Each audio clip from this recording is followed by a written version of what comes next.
Hello friends, आज का हमारा टॉपिक है causes and risk factors for developing illness. ये BSc nursing first year fundamental of nursing का टॉपिक है। तो चलिए इसके बारे में डिटेल से पढ़ लेते हैं। सबसे पहले ये समझ लेते हैं कि causes and risk factors for developing illness का मतलब क्या होता है। इसका मतलब होता है ऐसे कारणों से या ऐसे रिस्क फैक्टर से जिन कारणों के कारण क्या होता है, हमें इलनेस होता है, हमें बीमारी की ओर हम जाते हैं, उसको क्या बोलते हैं, कॉजेस एंड रिस्क फैक्टर्स बोलते हैं। तो इन्हीं कॉजेस और रिस्क फैक्टर्स के बारे में हम लोग पढ़ेंगे जिनके कारण से हमें बीमारी हो जाती है, हमें बीमारी हो सकती है।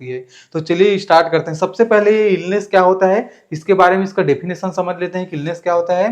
तो illness is the state in which a person physical and mental, emotional और सोशल वेलबींग इज डिस्टर्ब। ठीक है, जब कोई पर्सन क्या होता है, फिजिकली कुछ समस्या आ जाता है उसको, या मेंटली कुछ समस्या आ जाता है, या इमोशनली या सोशली कुछ समस्या आ जाता है, या वेल बींग नहीं होता, वो डिस्टर्ब हो जाता है, तो उस कंडीशन को क्या बोलते हैं हम लोग, उस कंडीशन को इलनेस बोलते हैं।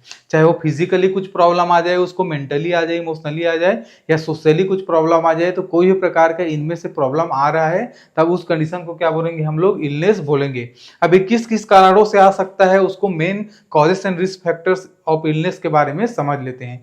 तो इसमें क्या होता है, मेनली 5 प्रकार के रिस्क फैक्टर्स हो सकते हैं। फर्स्ट है बायोलॉजिकल, सेकंड है साइकोलॉजिकल, और थर्ड है एनवायरमेंटल, फोर्थ है लाइफ स्टाइल, एंड फिफ्थ है सोशियो इकोनॉमिक। तो ये 5 प्रकार के क्या हो सकते हैं, कॉजेस हो सकते हैं, रिस्क फैक्टर्स हो सकते हैं, जिनके कारण से हमें इलनेस हो सकता है। तो एक एक करके डिटेल पढ़ लेते हैं कि क्या होते हैं। तो फर्स्ट है बायोलॉजिकल कॉजेस। बायोलॉजिकल कॉजेस में कुछ कुछ आते हैं इसके टाइप्स में। तो बायोलॉजिकल में सबसे आता है मैक्रो ऑर्गेनिज्म। तो मैक्रो ऑर्गेनिज्म एक मेन कारण होता है बीमारी होने का। किसी को भी बीमारी होता है तो उसका मेन कारण होता है। एग्जाम्पल के लिए देखें तो जैसे बैक्टीरियस के कारण होता है, ठीक है, वायरस के कारण होता है, और फंगाई के कारण होता है, या पैरासाइट्स के कारण होता है, जो क्या करते हैं, इन्फेक्शन कॉज करते हैं और हमें बीमारी हो जाती है।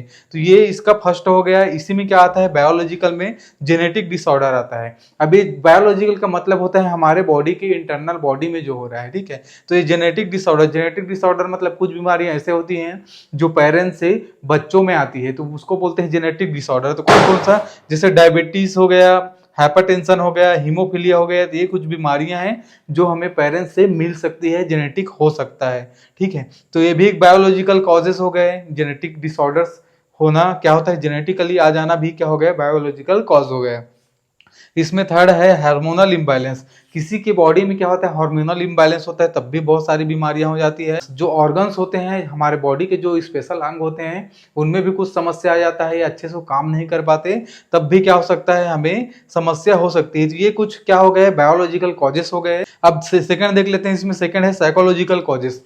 साइकोलॉजिकल कॉजेस में कौन कौन सा आता है, तो जैसे क्या हो, लंबे समय तक कोई प्रोलॉन्ग्ड स्ट्रेस में है, लंबे समय तक क्या है, वो स्ट्रेस में है, टेंशन में है, ठीक है, एंजाइटी, चिंता कर रहा है किसी बात का, और क्या है, वो डिप्रेशन में है, या डिप्रेशन में है। तो इन सब कंडीशनों के कारण, मेंटली अगर स्ट्रेस में है, डिप्रेशन में है, किसी प्रकार की चिंता में है, तो उस कारण से क्या होता है, हमारा जो इम्यून सिस्टम होता है वो डाउन होता है, वीक होता है। अब इम्यून सिस्टम जैसे ही वीक होगा तो क्या हो जाएगा, ये मैक्रो ऑर्गेनिज्म आएंगे, और भी कई प्रकार के चीजें क्या होंगी, हमारे बॉडी में आएंगी और हमें बीमार कर देगी, इलनेस कर देगी, ठीक है। तो ये साइकोलॉजिकल कॉजेस, साइकोलॉजिकल के कारण भी क्या होता है, साइकोलॉजिकली हम ठीक नहीं रहते हैं, तब भी क्या होता है, हमें बीमारियां, इलनेस हो सकती हैं। इसमें थर्ड है एनवायरमेंटल कॉजेस। एनवायरमेंटल कॉजेस में जैसे एयर हो गया, वाटर पोल्यूशन हो गया, ठीक है, ये सब चीज अच्छा नहीं है। जिस एरिया में अगर कोई रह रहा है तो उनका एनवायरमेंट में क्या है, फुल बहुत ज्यादा क्या है, हवा में पॉल्यूशन फैला हुआ है। वाटर अच्छा नहीं है, वाटर मतलब जो पीने का पानी आ रहा है वो अच्छा नहीं है, ठीक है। पुअर सैनिटरी, जो नाली वगैरह है, ठीक है, उनमें बहुत गंदगी है, वो साफ नहीं है। ओवर क्राउडिंग, आसपास में बहुत ज्यादा लोग रह रहे हैं तो गंदगी भी बहुत ज्यादा फैल रही है, नालियां साफ नहीं हो रही है।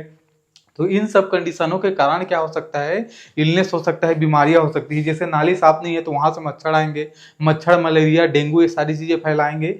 तो इस तरीके से क्या होता है, जैसे पानी साफ नहीं है तो गंदा पानी पिएंगे, तो गंदा पानी पीने से क्या हो सकता है, टाइफाइड हो सकता है। तो ये सब इन्वायरमेंटल कॉजेस हो सकते हैं, ठीक है। अब नेक्स्ट देख लेते हैं life style and behavioural causes. Life style and behavioural causes से रिस्क फैक्टर में आ जाएगा।